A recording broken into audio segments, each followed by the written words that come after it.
Te presentamos Sentencias Colombianas a tu oído,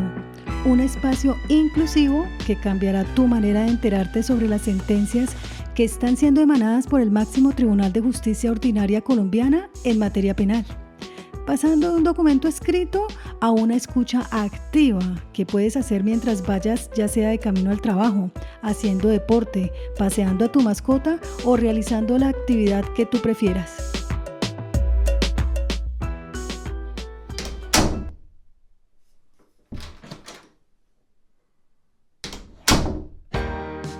Hola. La sentencia que aquí presentamos es la sentencia SP-2489 del 11 de septiembre del 2024,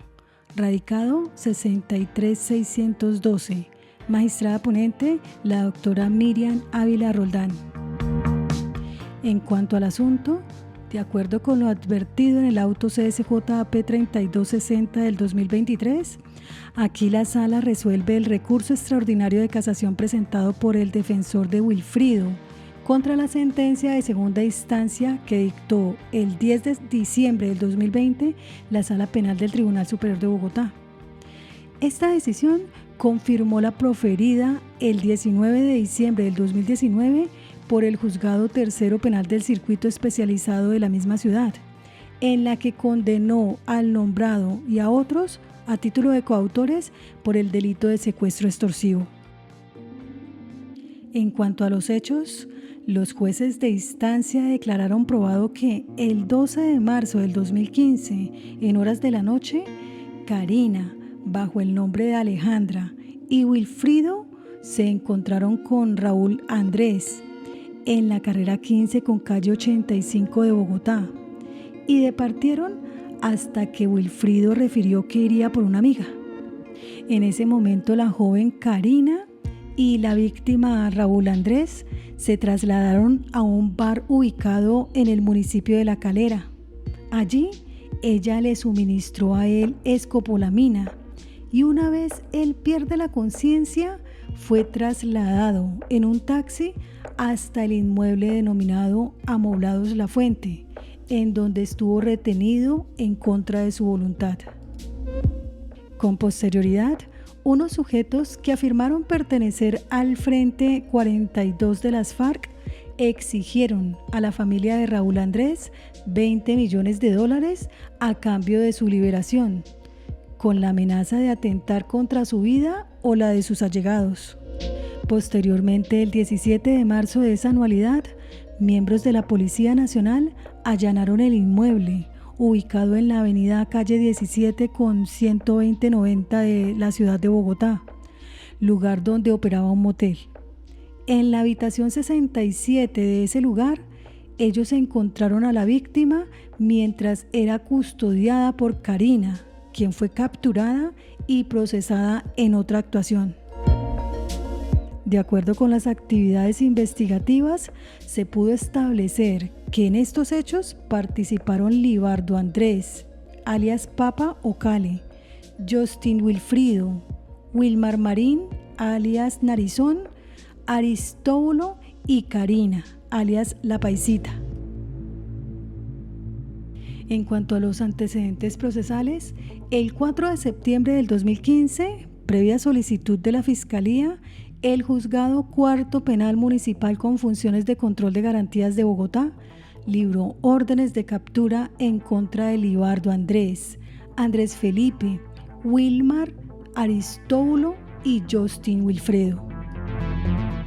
El 9 y 10 de septiembre del 2015, ante el Juzgado 45 homólogo, se legalizó la captura de los tres últimos y la Fiscalía Novena Especializada, destacada ante el Gaula, les imputó el delito de secuestro extorsivo a título de coautores, de acuerdo al artículo 169 del Código Penal, con la circunstancia de mayor punibilidad concerniente a obrar en coparticipación criminal, cargo que ellos no aceptaron. El titular negó la petición de imposición de la medida de aseguramiento de detención preventiva solicitada por el ente acusador respecto de los indiciados y en consecuencia ordenó la libertad. El 9 de septiembre de igual año, El Juzgado Segundo Penal Municipal de Control de Garantías de Dos Quebradas, Risaralda, declaró legal la captura de Libardo Andrés. Acto seguido, la fiscal seccional del lugar le formuló imputación por idéntica conducta y le impuso medida de aseguramiento de detención preventiva en centro carcelario. El 19 de noviembre posterior se radicó el escrito de acusación y el 22 de diciembre siguiente, ante el Juzgado Tercero Penal del Circuito de Conocimiento de Bogotá, se realizó su verbalización. El 29 de febrero, 6 y 13 de abril y 6 de octubre del 2016 tuvo lugar la audiencia preparatoria. El juicio oral se cumplió en sesiones del 12, 15 y 16 de diciembre de ese año. 6 de marzo, 3, 4, 24, 25 de abril, 30 de mayo y 1 de septiembre del 2017, 24 de agosto del 2018 y 4 de febrero, 17 de junio y 3 de septiembre del 2019. Al final se anunció el sentido del fallo de carácter condenatorio. El 19 de diciembre ulterior, el juzgado cognoscente profirió sentencia mediante la cual condenó a los procesados por el delito objeto de acusación de la siguiente forma: a Justin Wilfrido, 460 meses de prisión y 5.170 salarios mínimos legales mensuales vigentes de multa; a Aristóbulo, a Wilmar y a Libardo, 370 meses de prisión y 3.600 salarios mínimos legales mensuales vigentes de multa. A todos les impuso la sanción accesoria de inhabilitación para el ejercicio de derechos y funciones públicas por el término de 20 años, al paso que les negó la suspensión condicional de la ejecución de la pena y la prisión domiciliaria, por lo que libró las respectivas órdenes de captura. Esa decisión se apeló por los defensores de Justin Wilfrido, Wilmar, Libardo Andrés y Aristóbulo, además del representante del Ministerio Público. Entonces, el 10 de diciembre del 2020, la Sala Penal del Tribunal Superior de Bogotá confirmó la determinación de primer grado, por lo que el apoderado de Justin Wilfrido interpuso el recurso extraordinario de casación y un nuevo defensor contractual presentó en tiempo la demanda respectiva, por lo que mediante auto del 27 de octubre del 2023, la sala inadmitió los primeros 3 cargos, pero admitió el cuarto. El 27 de junio del 2024 se surtió el trámite de sustentación en audiencia pública. Conozcamos de qué se trata la demanda. El cuarto cargo admitido, con apoyo en la causal primera, la defensa invocó la interpretación errónea de los artículos 59, numeral primero, y 61, inciso segundo de la Ley 599 del 2000, lo que incidió en la imposición de la sanción de Justin Wilfrido, la cual para este defensor fue desproporcionada. En desarrollo de la censura, este defensor reprodujo algunos fragmentos de los fallos de primero y segundo nivel en los que se señaló la imposibilidad de deducir la circunstancia de menor punibilidad descrita en la primera norma citada, concerniente a la ausencia de antecedentes penales, debido a la existencia de una sentencia condenatoria proferida el 25 de abril del 2018 dentro de un radicado por el Juzgado Cuarto Penal del Circuito Especializado de Bogotá. Seguidamente, el defensor aseveró que la expresión carencia de antecedentes penales, consagrada en la primera disposición, corresponde a aquellos que acaecieron antes del hecho materia de juzgamiento mediante una sentencia ejecutoriada en firme. De este modo, con el apoyo en las sentencias CSJSP 095 del 2020, radicado 51795, entre otras, él estimó que los falladores aplicaron erradamente los anotados preceptos y a partir de ello se ubicaron en el cuarto máximo de punibilidad, valiéndose de un antecedente judicial derivado de una sentencia penal en firme por cuenta de un proceso por hechos posteriores. Para el efecto, él destacó que, si bien durante la audiencia del artículo 447 del Código de Procedimiento Penal, la Fiscalía señaló con fundamento en un oficio de fecha de 9 de marzo del 2019 que Justin Wilfrido era proclive a cometer conductas ilícitas, de ese oficio se desprendía que los hechos del fallo que actualmente vigila el Juzgado 24 de Ejecución de Penas y Medidas de Seguridad de la ciudad de Bogotá incurrieron el 9 de abril del 2017, mientras que los que son objeto de este proceso se concretaron el 12 de marzo del 2015. Por tanto, esa sentencia no podía tenerse como antecedente. Estimó que el hierro era trascendente debido a que, de no haberse incurrido en él, la pena no habría sido de 460 meses de prisión, sino que se hubiese tasado en los cuartos medios, como aconteció con el resto de los coautores, quienes fueron condenados a 370 meses de prisión. Solicitó casar parcialmente el fallo demandado y emitir decisión de reemplazo en el que se redosifique la pena interpuesta y se la tase en 370 meses de prisión y 3.600 salarios mínimos legales mensuales vigentes. Ya en la audiencia de sustentación, la defensa, otra vez al amparo de la causal primera del artículo 181 de la Ley 906 del 2004, sostuvo que las instancias incurrieron en la violación directa de la ley sustancial por la interpretación errónea del artículo 55, numeral primero del Código Penal. Como quiera que no tuvieron como circunstancia de menor punibilidad la carencia de antecedentes penales de Justin Wilfrido. En consecuencia, de forma errada, se fijó la pena en el cuarto máximo y no en los cuartos medios como a los demás procesados. Lo anterior por cuanto el acuo tuvo como antecedente una sentencia ejecutoriada en un radicado por hechos ocurridos el 9 de abril del 2017, es decir, de forma posterior a la ocurrencia de los sucesos, por los que aquí se procede, entre el 12 y 17 de marzo del 2015. Y en consecuencia pidió que se case parcialmente el fallo y se redosifique la pena, imponiendo para el efecto las mismas penas impuestas a los demás coprocesados. Pasemos a la intervención de la Fiscalía. Este ente sostuvo que las instancias, al momento de dosificar la sanción, tuvieron en cuenta una sentencia con hechos posteriores a los que ahora son objeto de estudio, con lo cual incurrieron en el error invocado por la defensa. Por lo tanto, pidió que se acceda a las pretensiones del demandante. Por su parte, el representante del Ministerio Público afirmó que, tal y como lo reclama el casacionista, el error invocado efectivamente se concretó, pero no por una interpretación errónea del artículo 55 del Código Penal, sino por su falta de aplicación. Este representante coadyuvó las pretensiones del demandante en virtud de la trascendencia del error que derivó en una pena excesiva.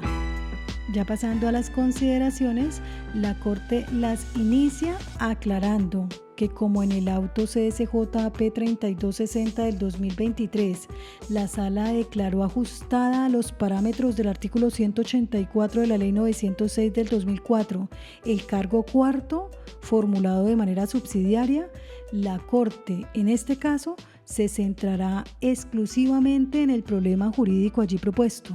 de conformidad con las funciones del recurso de casación, dirigidas a la búsqueda de la eficacia del derecho material, el respeto de las garantías de quienes intervienen en la actuación, la reparación de los agravios inferidos a las partes y la unificación de la jurisprudencia, según lo establecido en el artículo 180 y vide. Retrotraigamos el problema jurídico. A la Corte le corresponde verificar si las instancias incurrieron en la violación directa de la ley sustancial por interpretación errónea del artículo 55, numeral primero del Código Penal, al tener como antecedente penal en contra de Justin Wilfrido una sentencia condenatoria en firme que se emitió por hechos posteriores a los que se juzgaron en este caso, lo que derivó en que se fijara la pena dentro del cuarto máximo de movilidad y no los cuartos medios. Con ese propósito, la Sala dividirá la presente parte motiva en 3 partes. En la primera, se reseñará la fase del proceso de dosificación punitiva y la incidencia en él de la existencia o no de antecedentes penales. En la segunda, se verificará si tiene una circunstancia de menor punibilidad que fue indebidamente valorada en el caso concreto. Y en la tercera, de llegar a proceder la censura, se realizará la tasación de la pena correspondiente. Iniciemos con el trámite de dosificación punitiva y la incidencia de los antecedentes penales. La dosificación de la sanción de la pena exige el cumplimiento de ciertos parámetros regulados por el legislador, cuya finalidad es que la determinación de aquella sea objetiva y razonable, para garantizar el principio de legalidad contenido en el artículo 29 de la Constitución Política. Los preceptos 54 al 62 del Código Penal establecen los criterios para el proceso de individualización de la pena. Según aquellas normas, inicialmente debe establecerse la adecuación típica del comportamiento a partir de los términos previstos para cada conducta punible, con las circunstancias atenuantes y agravantes específicas, de acuerdo al artículo 60 del Código Penal. Posteriormente, se debe dividir el ámbito punitivo de movilidad, previsto en la ley, en cuarto, 1 mínimo, 2 medios y 1 máximo. Esto de acuerdo al artículo 61, inciso primero del Código Penal. Luego, se selecciona la ubicación en los cuartos de movilidad dependiendo de las siguientes circunstancias, de acuerdo al artículo 61, inciso segundo del Código Penal. Primero, el cuarto mínimo. En caso de no concurrir circunstancias de mayor punibilidad ni de menor punibilidad, descritas en los artículos 55 y 58 del Código Penal, o solo presentarse las de menor punición. Se debe tener en cuenta que en el artículo 55, como circunstancias de menor punibilidad, son circunstancias de menor punibilidad siempre que no hayan sido previstas de otra manera, entre otras, la carencia de antecedentes penales. Y en el artículo 58 son circunstancias de mayor punibilidad, siempre que no hayan sido previstas de otra manera, el numeral 10, obrar en coparticipación criminal. Segunda circunstancia, 2 cuartos medios, cuando simultáneamente concurran unas y otras, es decir, circunstancias de menor y mayor punibilidad. Y tercero, el cuarto máximo, si se presentan únicamente los eventos configurativos de mayor punibilidad. Ahora, una vez determinado el cuarto correspondiente dentro del cual se ha de fijar la pena, el fallador, en ejercicio de la facultad discrecional reglada, acudiendo a criterios de proporcionalidad y razonabilidad, procederá a establecer el monto de la pena definitiva partiendo de la mayor o menor gravedad de la conducta, el daño real o potencial creado, la entidad de las causales que agravan o atenúan la punibilidad, la intensidad del dolo, así como la necesidad y función de la pena. Esto de acuerdo al artículo 61, inciso tercero del Código Penal. Ante este panorama, es evidente que para la ubicación del cuarto en el que ha de movilizarse el fallador, se deben atender las circunstancias de mayor y menor punibilidad. Entre las últimas está la carencia de antecedentes penales. Sobre ese aspecto es relevante precisar que desde la sentencia CSJAP del 18 de febrero del 2004 en el radicado 2597, la Corte precisó que el concepto de antecedente penal, que se encuentra regulado en el artículo 55, numeral primero del Código Penal, implica la existencia de una sentencia ejecutoriada según lo establece el artículo 248 de la Constitución. Sentencia ejecutoriada al momento de la comisión del delito que se juzga. Lo anterior por cuanto las circunstancias de mayor o menor punibilidad se encuentran referidas a la conducta investigada o momento de su ejecución, y no al del proferimiento del fallo. Esto está reiterado, entre otras, en la CSJP 2117 del 2018, radicado 48228.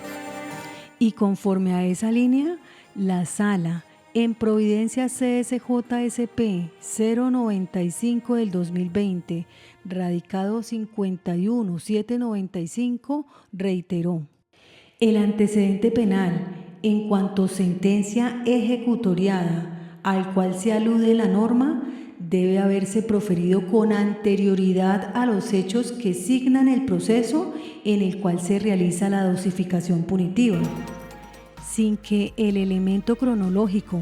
o el trámite procedimental, que unos terminen antes que otros, sea el factor por el cual se guía la aplicación o no de la circunstancia de menor punibilidad. En esa oportunidad, la Corte también precisó que la necesidad de verificar la existencia de un antecedente opera como un mecanismo disuasivo que, debe entenderse, ha de representar para una persona el hecho de haber sido objeto de una condena penal para efectos de que no incurra de nuevo en el delito. Así las cosas, para que se configure un antecedente penal, es necesario la existencia de un fallo ejecutoriado previo a la ocurrencia de los hechos por los cuales se procede. Ya en el caso en concreto, entonces refirámonos a la existencia de una circunstancia genérica de menor punibilidad. En este evento se conoce, recordemos, que en la formulación de la imputación y la acusación se invocó por la Fiscalía y con respecto a todos los procesados una circunstancia genérica que incide en la graduación de la pena, la cual es la mayor punibilidad de que trata el artículo 58, numeral 10 del Código Penal, como lo es obrar en coparticipación criminal. Ahora, en la audiencia de individualización de pena y sentencia, el ente acusador, con respecto de Justin Wilfrido, hizo referencia a la existencia de un antecedente, alusivo a la sentencia emitida el 25 de abril del 2018 por el Juzgado Cuarto Penal del Circuito Especializado de Bogotá, por los delitos de tráfico y porte de armas de fuego o municiones, dentro de un radicado por hechos ocurridos el 9 de abril del 2017. En virtud de ello, refirió que no concurrían circunstancias de menor punibilidad, pero sí de mayor punibilidad relativa a la coparticipación criminal. Recordemos, artículo 58, numeral 10 del Código Penal. Y en consecuencia, el ente acusador pidió fijar la pena en el cuarto máximo.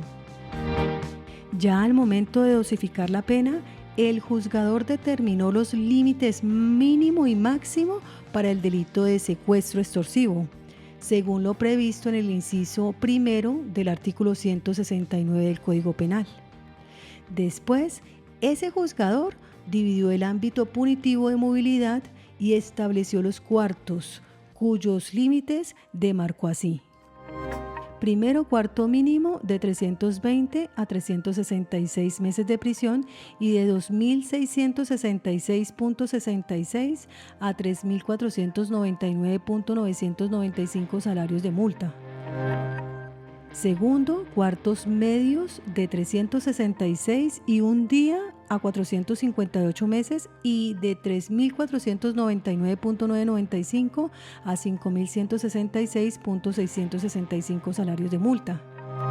Y tercero, cuarto máximo de 458 y un día a 504 meses y de 5.166.665 a 6.000 salarios. A continuación, en relación con Justin Wilfrido, Considerando solo la presencia de la circunstancia de mayor punibilidad del artículo 58, numeral 10 del Código Penal, y con fundamento en la existencia de antecedentes penales por la existencia de una sentencia emitida dentro de los 5 años anteriores, se ubicó en el cuarto máximo, que va de 458 meses y un día a 504 meses de prisión y de 5.166.665 a 6.000 salarios. Luego de aplicar los criterios contemplados en el precepto 61 del Código Penal, le impuso, en razón de la gravedad de la conducta, 460 meses de prisión y 5.170 salarios mínimos legales mensuales vigentes de multa.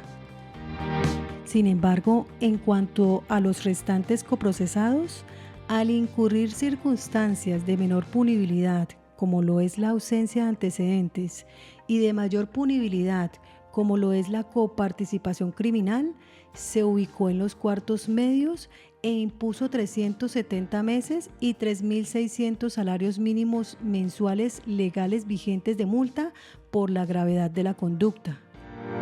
Frente a la dosificación punitiva referida y la pena impuesta, el tribunal no hizo ninguna salvedad y, por consiguiente, avaló el criterio fijado con relación a tener como acreditada la existencia del antecedente penal. En este orden de ideas, para la Corte le asiste razón al demandante cuando reclama que de forma inadecuada en las sentencias de primera y de segunda instancia, entendidas estas como una unidad jurídica inescindible, se estudió el tema de los antecedentes penales con respecto a Justin Wilfrido de manera inadecuada, lo que derivó en que se considerara inexistente la circunstancia de menor punibilidad establecida en el numeral primero del artículo 55 del Código Penal. Esto porque, como fue destacado por las partes e intervinientes en la audiencia de sustentación de la demanda, incluida la misma Fiscalía, los hechos que se sancionaron mediante el fallo del 25 de abril del 2018 por el Juzgado Cuarto Penal de Circuito Especializado de Bogotá, en razón de los delitos de tráfico y porte de armas de fuego o municiones, en un radicado, esos hechos se concretaron el 9 de abril del 2017, es decir, de forma posterior a la ocurrencia de los sucesos por los que aquí se procede, que ocurrieron entre el 12 y el 17 de marzo del 2015. Lo anterior significa que el reporte sobre una sentencia ejecutoriada al que aludió la Fiscalía en la audiencia de individualización de pena y lectura de sentencia, ese reporte no podía ser calificado como un antecedente penal,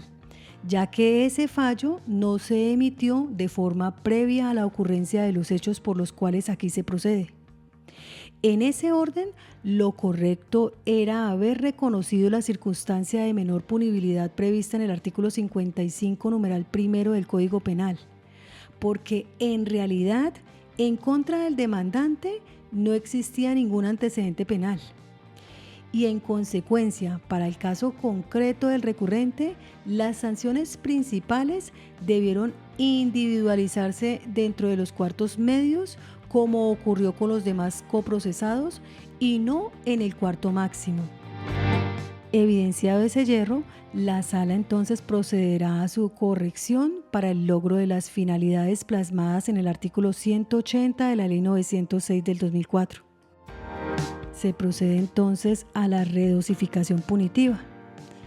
En este aspecto, la Corte casará parcialmente la sentencia impugnada en relación con la pena a imponer a Justin Wilfrido,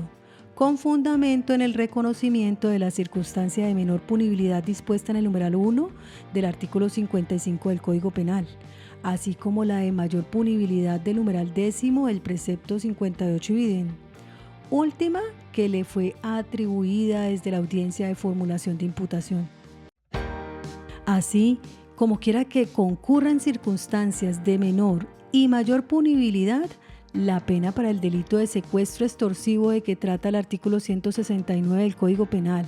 que oscila entre 320 y 504 meses de prisión y multa de 2.666.66 a 6.000 salarios mínimos legales mensuales vigentes, debe fijarse en los cuartos medios.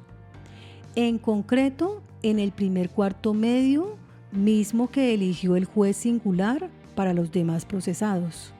y que corresponde a, primero, prisión de 366 meses y un día a 412 meses de prisión. Y segundo, multa de 3.499.995 a 4.333.33 salarios mínimos mensuales vigentes. La pena se tasará de manera proporcional, atendiendo los mismos criterios fijados por el ajuo, quien por la gravedad de la conducta incrementó la sanción mínima del cuarto máximo. En este caso, el ámbito de movilidad para establecer el monto de pena imponible a Justin Wilfrido es de 46 meses. O sea, 504 menos 320 es igual a 181, dividido entre 4, esto da 46. De acuerdo con los parámetros que utilizó el ajuo para aumentar la pena, el porcentaje del ámbito de movilidad que se incrementó equivale al 4.34%, esto es 1.99 meses, porque 46 por 4.34% es 1.99. En este caso, como concurren circunstancias de menor y mayor punibilidad, la pena se debe fijar dentro del primer cuarto medio, el cual parte de 366 meses y un día. En concreto, al monto inicial de dicho cuarto se aumenta en 1.99 meses, lo que finalmente equivale a una pena de prisión de 368 meses y un día. Lo mismo hace la Corte para fijar la multa, en la cual en total y en definitiva